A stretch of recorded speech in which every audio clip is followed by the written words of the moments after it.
1980년대에 필립 테틀록 박사는 20년 동안 전문가들이 한 8만 2천 개 이상의 경제 및 정치 예측을 수집한 기념비적인 연구를 수행했습니다. 결과적으로 그 시대의 가장 뛰어난 지성들도 투자에서 운이 좋은 초보자보다 성공적이지 않았습니다. 이러한 전문가들의 예측은 동전을 던져서 뒷면이 나오기를 기대하는 것과 별로 다르지 않았습니다.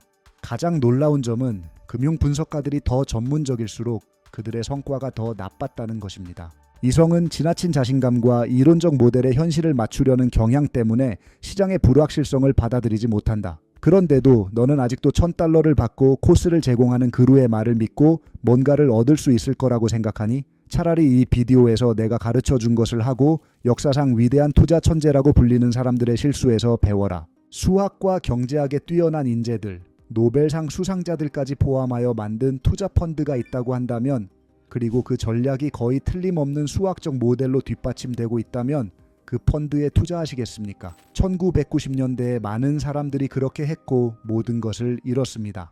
롱텀 캐피털 매니지먼트 LTCM은 일반적인 펀드가 아니었습니다. 이것은 금융혁명의 약속이자 스위스 시계의 정밀함으로 설계된 돈 버는 기계였습니다. 1994년에 설립된 이 펀드는 살로몬 브라더스의 스타 트레이더였던 존 메리웨더가 설립하였으며 마이런 숄스와 로버트 머턴을 포함한 엘리트 팀을 구성했습니다. 옵션 평가 이론에 대한 공로로 노벨상을 받을 두 경제학자. LTCM의 전략은 채권 차익 거래에 기반을 두고 있었습니다. 간단히 말해서 채권 시장에서 비효율성을 찾아내고 시간이 지나면 가격이 실제 가치로 수렴할 것이라는 확신을 가지고 낮은 위험에 베팅을 했습니다. 수학적 모델은 위험이 최소화되도록 보장했습니다. 무엇이 잘못될 수 있었을까요?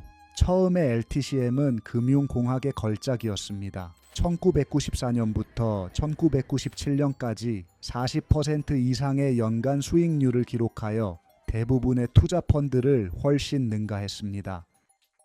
세계에서 가장 큰 은행들이 그들의 모델을 믿고 돈을 빌려주기 위해 줄을 섰습니다. 그들은 50억 달러의 자본으로 12만억 달러 이상을 관리하게 되었고, 이는 회고해보면 시한폭탄과 같은 레버리지 비율이었습니다. 문제는 그들의 모델에 대한 신뢰가 오만으로 변했다는 것입니다. 그들은 시장의 불확실성을 길들였다고 믿었고 그들의 세련됨이 그들을 위험의 면역으로 만든다고 생각했습니다. 1998년 중반 LTCM은 매우 높은 레버리지를 사용하고 있었고 금융 파생 상품의 거대한 포지션을 보유하고 있었습니다. 그들의 모델은 특정 사건이 발생할 확률이 매우 낮다고 보장했는데 일종의 금융 완벽한 폭풍 같은 것이었습니다. 그리고 그 일이 실제로 일어났습니다. 1998년 8월 러시아는 경제 위기에 빠졌고 채무에 대한 모라토리엄을 선언했습니다. 이것은 세계 금융 공황을 일으켰고 채권 시장의 도미노 효과를 가져왔습니다. LTCM 모델이 불가능하다고 생각했던 일이 일어났습니다. 가격이 수렴해야 했던 채권들이 더욱 멀어지기 시작했습니다. 수정되기는커녕 가격이 더 멀어지면서 펀드 포지션에 막대한 손실을 초래했습니다. 문제는 단지 LTCM만이 아니었습니다.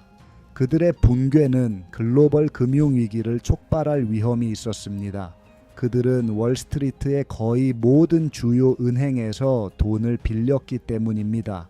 1998년 9월 LTCM은 파산 직전이었습니다. 손실은 46억 달러를 넘었습니다. 그리고 시간이 지날수록 위기가 심화되었습니다.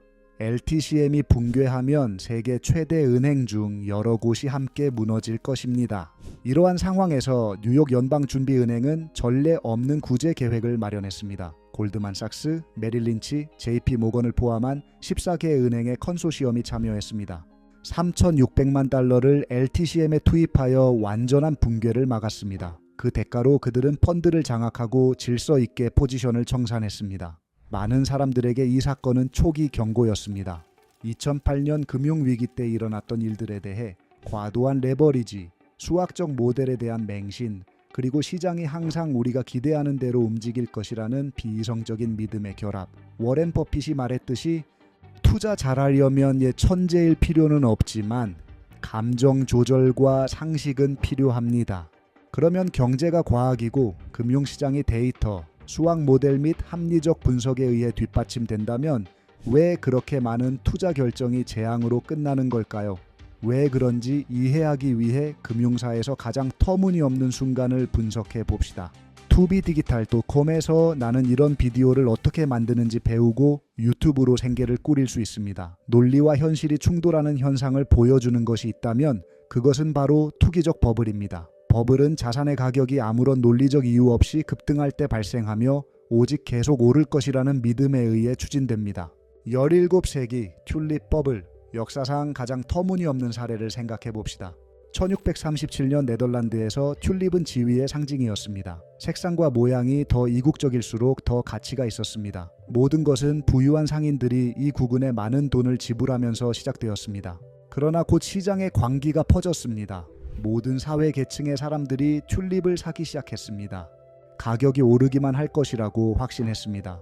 농부들이 땅을 팔고 장인들이 일을 그만두고 튤립 투기에 뛰어든 사례도 있었습니다. 그 결과는 튤립 구근 하나의 가격이 고급 주택에 필적할 정도로 상승했습니다. 그러나 사람들이 단순한 꽃에 대해 터무니없는 가격을 지불하고 있다는 것을 깨달았을 때 거품은 하룻밤 사이에 터졌습니다. 수천 명이 파산했습니다. 이 패턴은 역사적으로 무수히 반복되었습니다. 1990년대 닷컴 버블이 그 예입니다. 수익도 없고 실질적인 사업 모델도 없는 기술 기업들이 단지 인터넷에 있다는 이유만으로 수십억 달러의 가치를 가지게 되었습니다. 2000년 버블이 터졌을 때 주식시장에서 5조 달러 이상이 사라졌습니다. 2022년의 NPT 버블과 2024년의 밈코인에 대해 이야기합니다. 수백만 명의 투자자들이 이 밈코인과 NPT의 가격이 계속해서 상승할 것이라고 베팅했습니다. 그러나 열기가 식으면서 많은 암호화폐가 최대 99%의 가치를 잃었습니다. 이러한 모든 거품에서 문제는 정보의 부족이 아니라 사람들의 비이성적인 행동이었습니다. 투자자들이 저지르는 가장 큰 실수 중 하나는 시장이 순전히 논리적으로 작동한다고 가정하는 것입니다. 실제로 시장은 감정, 즉 두려움, 탐욕, 공황에 의해 움직입니다. 워렌 버핏은 이를 완벽하게 요약했습니다. 시장은 탐욕과 두려움 사이를 오가는 진자입니다. 사람들이 탐욕스러울 때는 두려워해야 합니다. 사람들이 두려워할 때는 탐욕스러워야 할 때입니다. 위대한 투자자들은 데이터를 분석할 뿐만 아니라 인간 심리도 이해합니다. 시장이 과열될 때는 과대평가될 가능성이 있고 공포가 엄습할 때는 기회를 찾아야 한다는 것을 알고 있습니다. 그러면 투자자는 어떻게 비합리성의 함정에 빠지지 않을 수 있을까요? 다음 장에서는 두려움과 탐욕의 함정에 빠지지 않기 위해 사용할 수 있는 전략을 설명합니다. 투자자는 두 종류가 있다고 상상해 보세요. 첫 번째는 시장을 예측하는 데 집착하여 끊임없이 사고 팔고 주가가 오르거나 내릴 때를 맞추려고 합니다. 두 번째는 단순히 시장의 오르내림에 상관없이 꾸준히 주식을 사고 절대 팔지 않습니다. 30년 후에 누가 더 많은 돈을 갖게 될 거라고 생각하세요? 첫 번째 사람이라고 생각했다면 투자에 대해 알고 있는 모든 것을 재고할 때입니다. 현실은 시장을 이기려는 시도는 10명 중 9명이 실패하는 게임이라는 것입니다. 그러나 불을 쌓는 가장 간단하고 효과적인 방법은 탄탄한 자산을 구매하는 것입니다. 결코 팔지 않고 평단 투자 전략 DCA 애플리케이션하기. 이 방법은 수백 명의 사람들을 금융 전문가가 아니더라도 백만장자로 만들었습니다. 왜 이 방법이 효과가 있는지 그리고 어떻게 활용할 수 있는지 봅시다. 이 전략의 핵심은 복리입니다. 알버트 아인슈타인은 복리를 세상의 8번째 불가사의라고 불렀습니다. 그리고 그럴 만한 이유가 있습니다. 복리 이자는 투자가 수익을 창출하고 그 수익을 인출하는 대신 재투자할 때 발생합니다. 시간이 지남에 따라 수익이 더 많은 수익을 창출하는 눈덩이 효과가 발생합니다. 예를 들어 봅시다.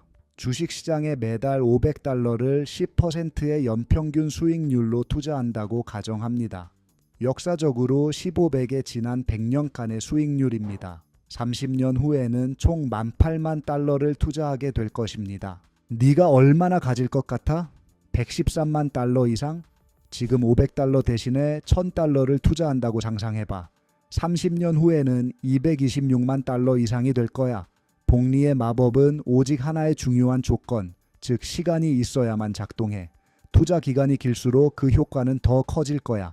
이 전략의 또 다른 기둥은 투자를 다양화하는 것입니다. 단순히 사고 팔지 않는 것만이 아니라 현명하게 사는 것을 의미합니다. 한 기업에 모든 돈을 걸기보다는 가장 좋은 전략은 인덱스 펀드나 ETF와 같은 잘 분산된 자산에 투자하는 것입니다. 예를 들어 S&P 500은 미국의 가장 큰 500가의 기업에 대한 노출을 제공합니다.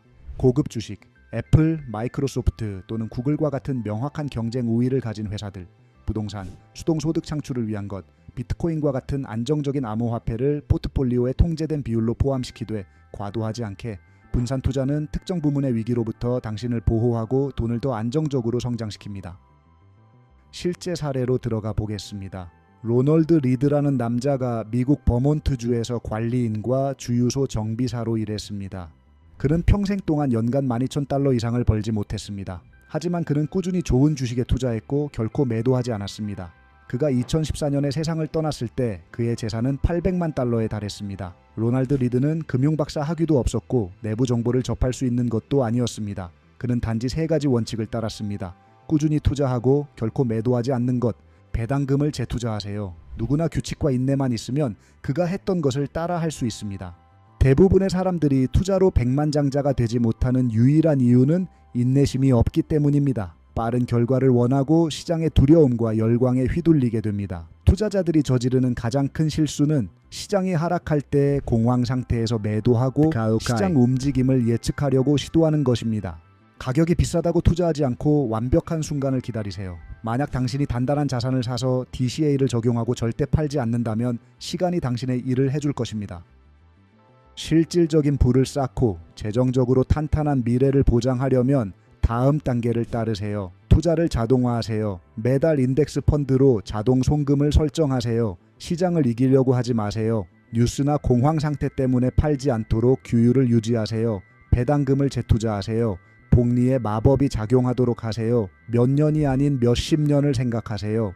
빠르게 부자가 되는 것이 아니라 확실하게 부자가 되는 것입니다. 이 방법이 당신을 백만장자로 만들 것인가가 아니라 언제 그렇게 될 것인가가 문제입니다. 제가 개인적으로 어떻게 백만장자가 되었는지에 대해 이야기하고 싶어요. 유튜브 채널을 통해서인데 이런 채널들이죠. 제 주요 얼굴 없는 유튜브 채널은 TUBAMRD라고 불려요. 나는 매월 수백만 조회수를 기록하고 있으며 단지 그 채널만으로도 한 달에 최대 $8,000를 벌어들입니다. 당신이 보고 있는 채널은 내 채널 목록에 가장 최근에 추가된 것입니다. 유튜브를 수익성 있는 사업으로 만드는 방법을 배우고 싶다면 노력 없이 자동화를 약속하는 사기꾼들에게 넘어가지 않고 댓글 섹션의 첫 번째 링크를 확인해 보세요. 유튜브 구독자분들께 드리는 선물이 있습니다.